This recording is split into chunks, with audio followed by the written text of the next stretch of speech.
নমস্কার বন্ধুরা, পল্লবীর পরিবারে স্বাগত জানিয়ে একটি নতুন দিন শুরু করছি। তো দেখতেই পাচ্ছ আমাদের উঠোনটা পুরো তাঁবু দিয়ে ঘিরে দিয়েছে। আমাদের বাড়িতে আজকে একটা অনুষ্ঠান আছে, আর এখানে দেখো সব রান্নার প্রস্তুতি চলছে, আর রান্না বসিয়েও দিয়েছে। তো আজকে সকাল থেকেই তোমাদের সাথে ভিডিওটা শুরু করলাম।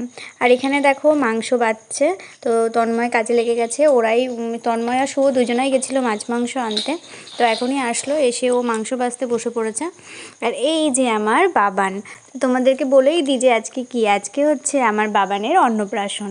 তো আমরা ছোট্ট করে একটা আয়োজন করেছি, তারই প্রস্তুতি চলছে। বাবান কিন্তু ভালোই বুঝতে পেরেছে যে আজকে আমাদের বাড়ি কিছু একটা হতে চলেছে, ওই জন্য ও আজকে খুব সকাল সকালে ঘুম থেকে উঠে পড়েছে। কি ভাবছো?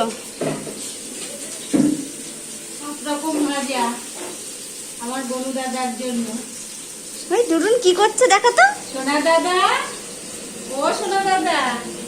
আর এই যে আমার মা, তো মা কালকে বিকালেই চলে এসেছে, আর মা এখন মার গনু দাদার জন্য রান্না বান্না করছে। বাবানকে দেখো চান দান করিয়ে দিয়েছি, আর চান করার ভিডিও তোমাদের সাথে শেয়ার করতে পারিনি, এত ব্যস্ত ছিলাম, আর দেরিও হয়ে গেছে চান করাতে, ওই জন্য আর ভিডিওটা শেয়ার করতে পারিনি। তো চান করিয়ে দেখো একটা নতুন জামা পরিয়ে দিয়েছি। ওর জন্য ধুতি আর পাঞ্জাবি আছে, সেটা এখন আর পরাবো না, তার কারণ এখন পরলেও গরম লাগবে। এদিকে দেখো আমিও রেডি হয়ে গেছি, একদম সিম্পলভাবে সেজেছি, কেমন লাগছে জানিও। এই দেখো এই ধুতি আর পাঞ্জাবিটা ওর জন্য নিয়ে আসা হয়েছে, তো এটাই ওকে আজকে পরাবো। তো বাড়িতে কিন্তু মোটামুটি অনেক লোকই চলে এসেছে, আর এ দেখো দিশারাও চলে এসেছে। আর এই যে মা একটু ওকে খাইয়ে দিচ্ছে, আমি বললাম যে একটু খাইয়ে দাও আগে, তারপরে ধুতি পাঞ্জাবিটা পরাবো। আমার দিদি এসেছে, আমার ননদরা এসেছে, সবাই চলে এসেছে। আর এই যে হচ্ছে আমার দিদির বর, মানে আমার দাদা হয়, দাদা বলি আর কি। তো সবাই চলে এসেছে দেখো, আর বাবানের দিকে খাওয়াও হয়ে গেছে। আর এই যে আমার মামা বাড়ির থেকেও কিন্তু সবাই চলে এসেছে। তো এই যে ঘরে বসে আছে দুই মামি, আর এই ঘরে দেখো বেলুন ফোলানো হচ্ছে, তো সাজানো হবে, তো তার জন্য বেলুন ফোলানো হচ্ছে। আর এইদিকে দেখো বাবানকে এখন রেডি করানো হচ্ছে, ও কিছুতেই তো পাঞ্জাবিটা পরবে না, দেখো কান্না শুরু করে দিয়েছে। আমরা এতজন মিলে পরাতে পারলাম না, শেষে শুভ আসলো, ও এসে দেখো এখন পরাচ্ছে পাঞ্জাবিটা।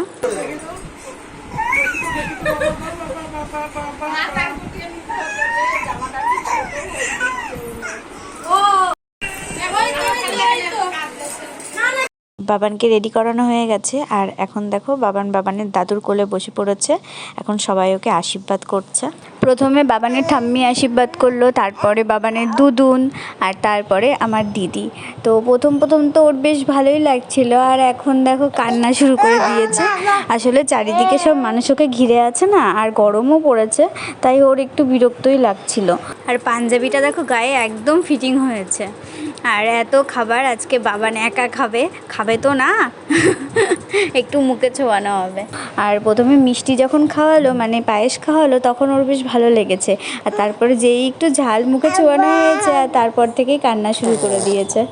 আজকের মেনুটা তোমাদের বলে দিই। আজকের মেনু হচ্ছে রাইস, চিকেন, তারপরে ভাত, 5 রকমের ভাজা, শাক ভাজা, ডাল, চিংড়ি মাছ, কাতলা মাছ, পাবদা মাছ, চাটনি, পায়েস, দই, মিষ্টি। তো এই ছিল আজকের মেনু। বাবানের মুখে পায়েস দিয়েছে, দেখো কেমন করে খাচ্ছে পায়েসটা। মনে হচ্ছে এই তো সেদিন বাবান আমাদের কাছে আসলো। দেখো দেখতে দেখতে ওর বয়স 7 মাস হয়ে গেল। আস্তে আস্তে আমাদের বাবানটা বড় হয়ে যাচ্ছে। দেখো বাবানের সামনে কত লোক, আর হচ্ছে এত গরম লাগছে, আর ওকে সবাই ঘিরে ধরেছে, তার জন্য আরো বেশি কান্না করছে। আমরাই দেখো পুরো গরমে ঘেমে গেছি।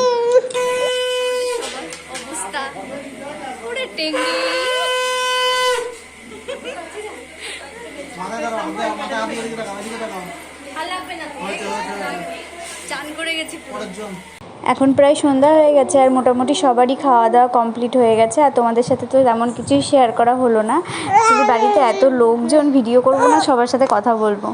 সবাই বাড়ি চলে গেছে, আর এখন আমার মা বাবাও বাড়ি চলে যাচ্ছে। বাড়িটা এখন পুরো ফাঁকা হয়ে গেছে, আর দিদিকে জোর করেই রেখে দিয়েছি, ওকে আর যেতে দেবো না।